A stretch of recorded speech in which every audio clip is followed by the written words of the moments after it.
বৰপেটা সংসদীয় সমষ্টিৰ পৰা নিৰ্বাচন খেলিবলৈ হাজু দুলু আহমেদ হাজুৰ পৰা আৰম্ভ প্ৰচাৰ অভিযান।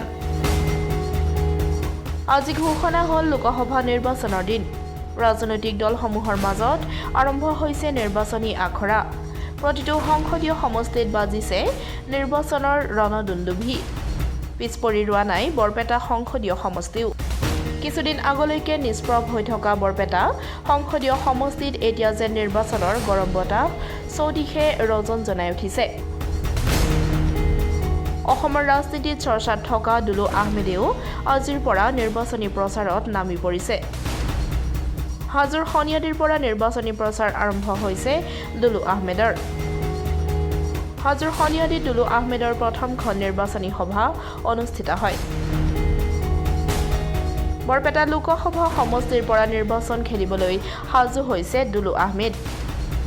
অসম জাতীয় পৰিষদৰ প্ৰতীক জাহাজৰ ছবিত প্ৰতিদ্বন্দ্বিতা কৰিব বুলি দুলু আহমেদে নিৰ্বাচনী প্ৰচাৰত অংশ লৈ সদম্ভ ঘোষণা কৰে। স্মৰ্তব্য যে দুলু আহমেদ অসম জাতীয় পৰিষদৰ নেতা। দলটি বিৰোধী ঐক্যত চামিল হৈ আছে। আসন বুজাবুজিৰ ফলত এখন আসনত দলটোৰ সভাপতি লুৰিণজ্যোতি গগৈয়ে প্ৰাৰ্থিত্ব পোৱাৰ বিপৰীতে বৰপেটা সংসদীয় সমষ্টিত কংগ্ৰেছ দলে প্ৰাৰ্থিত্ব আগবঢ়াইছে। তৎসত্বেও অসম জাতীয় পৰিষদৰ পৰা আৰু দলীয় প্ৰতীকতে প্ৰতিদ্বন্দ্বিতা আগবঢ়াব বুলি আকুৰ গোজ স্থিতিত আছে দুলু আহমেদ।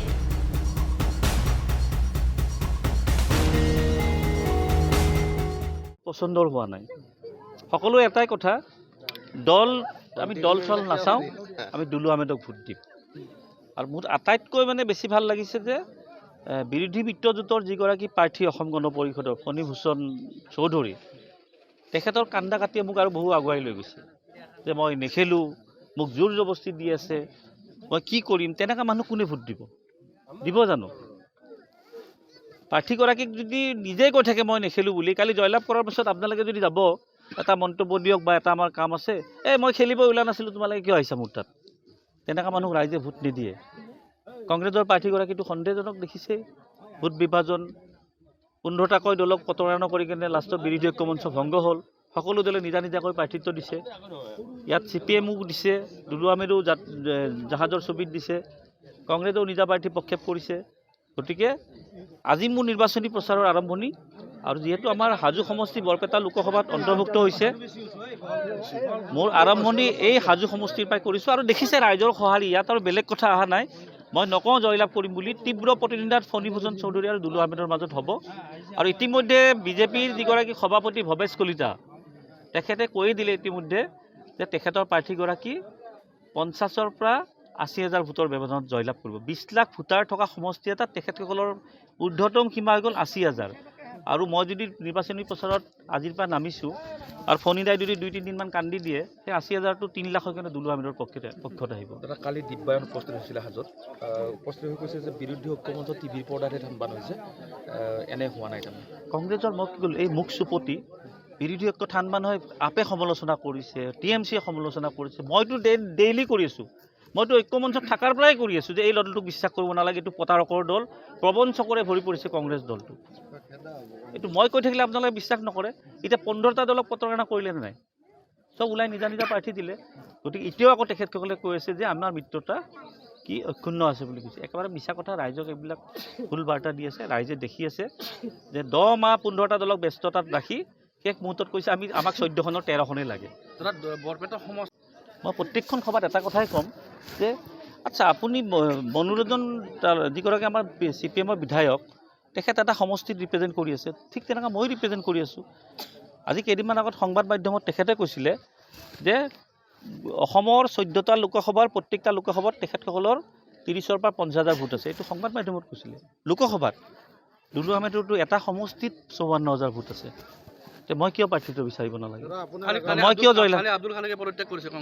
আব্দুল খালেকক বঞ্চিত কৰিছে কেৱল মুছলমান হোৱাৰ কাৰণে। আৰু আপুনি খুব ভাল কথা সুধিছে। ইয়াত মুছলমান হোৱাৰ কাৰণে বঞ্চিত কৰিছে। আৰু তেওঁক কৈছে যে ইয়াত হিন্দু ভোটাৰ সংখ্যা বাঢ়িছে, কংগ্ৰেছে কৈছে। চাব দেই কথাটো যে 2 লাখ হিন্দু ভোটাৰ বাঢ়িছে, গতিকে আপোনাক প্ৰাৰ্থিত্ব দিয়া নহয়। ফৰ্মুলা এইটো প্ৰাৰ্থিত্ব কৰ্তন কৰিলে। কিন্তু সেই একেটাই ফৰ্মুলা নগাঁৱৰ ক্ষেত্ৰত প্ৰযোজ্য নহ'ল। নগাঁৱত প্ৰায় 4 লাখ মুছলিম ভোট বেছি আছে তাত কিন্তু প্ৰাৰ্থী হৈ গ'ল প্ৰদ্যুৎ বৰদলৈ এতিয়া যদি আপোনালোকে সোধে প্ৰদ্যুৎ বৰদলৈ কিয় দিলে টিকেটটো ক'ব দে তেওঁ চিটিং গেটিং মানে সাংসদ হৈ আছে আব্দুল খালেক সাংসদ হৈ থকা নাছিল নেকি বিজেপি যিমান সাম্প্ৰদায়িক কথা কয় মুকলিকৈ কয় আমি তেতিয়া বাছা ৰাষ্ট্ৰটো বিচাৰি পাওঁ কিন্তু কংগ্ৰেছৰ সাম্প্ৰদায়িকটো এই ধৰণৰ সমষ্টি ভিত্তিত বেলেগ বেলেগ একেটাই ফৰ্মুলা নহয় জানো বৰপেটাৰ ক্ষেত্ৰত বেলেগ নগাঁৱৰ ক্ষেত্ৰত বেলেগ আব্দুল খালেক বঞ্চিত হৈছে একমাত্ৰ মুছলমান নেতা হিচাপে তাত বেলেগ কোনো কাৰণ নাই আৰু এই আব্দুল খালেক বঞ্চিত হোৱাৰ আঁৰত আছে মুখ্যমন্ত্ৰীগৰাকী যাৰ বাবে কংগ্ৰেছে দুৰ্বল প্ৰাৰ্থী প্ৰক্ষেপ কৰিছে মই ক'লোঁ যে আব্দুল খালেকক বঞ্চিত কৰাৰ কাৰণটো হৈ গ'ল মুখ্যমন্ত্ৰী মিয়া বুলি গালি পাৰি থাকে মুছলিম বুলি গালি পাৰি থাকে গতিকে তেখেতক প্ৰাৰ্থীটো কৰ্তন কৰি এগৰাকী সন্দেহজনক দুৰ্বল প্ৰাৰ্থী ইয়াত প্ৰক্ষেপ কৰিছে এই লোকসভাত মাথাত ধৰিছে এইবিলাক বাদ দিয়ক মোৰ বন্ধু বুলি কৈছেতো গতিকে বন্ধুৰ জেগাত আপুনি নিৰ্বাচনত সহায় কৰিব বুলি কৈছে মোৰ তেওঁ প্ৰতিদ্বন্দ্বী নহয় তেওঁ মোৰ প্ৰতিদ্বন্দ্বী মই ক'লোঁ ফণীভূষণ চৌধুৰী আপোনালোকে মোৰ কথা মই লিখি দিব লাগিব নেকি আৰু মোক 10 দিনমান প্ৰচাৰ কৰিব দিয়ক মই লিখি দিম যে মোৰ প্ৰতিদ্বন্দ্বী ফণীভূষণৰ লগত মোৰ ইমান মাৰ্জিনত জয় পৰাজয় হ'ব মই ৰাইজক এটা কথাই ক'ম যে ফণীভূষণক সন্মান দিয়ক সন্মান মানে কোনটো সন্মান যে তেওঁ ইলেকশ্যন খেলিব বিচৰা নাই সেইকাৰণে ভোটটো নিদিব সেইটোৱে সন্মান ফণীভূষণে ইলেকশ্যন খেলিব বিচৰা নাই তেওঁক সন্মান দিব লাগে তেওঁ ভোটটো নিদিলেই হ'ল